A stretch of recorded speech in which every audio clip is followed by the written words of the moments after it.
Hola chicos, hoy os voy a hablar sobre la iglesia de Notre Dame. Notre Dame es uno de los monumentos más famosos de Francia. Está en París.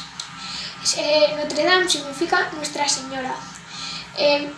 Se construyó entre el siglo XII y XIV. Es un monumento dedicado a la Virgen María. Después de la Revolución Francesa lo convirtieron en unos almacenes, pero vino Napoleón y lo volvió a convertir en una iglesia católica. Como bien se puede ver, es de estilo gótico por sus altos techos dentro. También la planta tiene una cruz.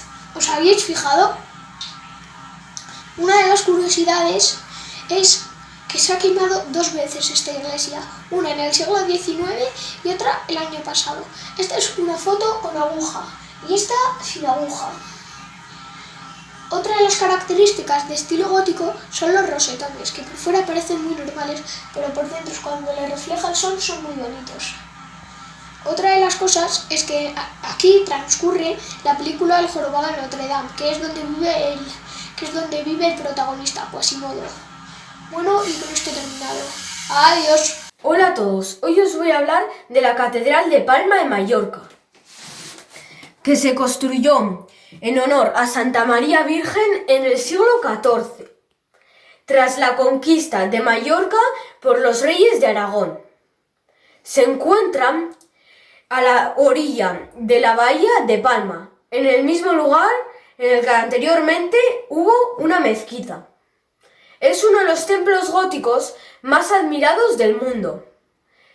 Las iglesias góticas se caracterizan por ser de gran tamaño y por tener grandes vidrieras que iluminan su interior. Como curiosidades, la Catedral de Palma de Mallorca tiene el rosetón gótico más grande del mundo, con 13 metros de diámetro. Y el campanario está formado por 9 campanas y cada una tiene su nombre propio. La más grande pesa 4.500 kilos. Es una catedral que me gusta mucho por la luz que tiene. La he visitado varias veces en vacaciones y espero que si podéis vayáis a visitarla. Hola, hoy os voy a hablar del santuario de Cantona, en el que yo recibí mi primera comunión. Está en Burgos, el Valle de Mena. Está dedicada a la Virgen Morenita de Cantona, que es la patrona del siglo XVII. Por eso hay muchas niñas que se llaman Cantona, que significa campo donado. Fue donado desde el monasterio de la primera iglesia románica. Ha tenido muchos cambios, pero el más importante es barroco, del siglo XVI. La fiesta se celebra el 8 de mayo con una romería. Es una fiesta muy grande y os recomiendo ir a verla. Espero que os haya gustado. Adiós. Hola compañeros, hoy os voy a hablar sobre la Basílica de Santa María la Real de Covadonga. Fue construida entre el 1877 y el 1901 por Federico Aparici, en Asturias. Es de estilo neorrománico, como se puede apreciar en la piedra caliza rosa con la que está construida, aparte de sus 2 naves como bóvedas y sus 2 torres. La iglesia fue construida en honor a la Virgen María. ¿Que por qué? Pues ahora os lo explico.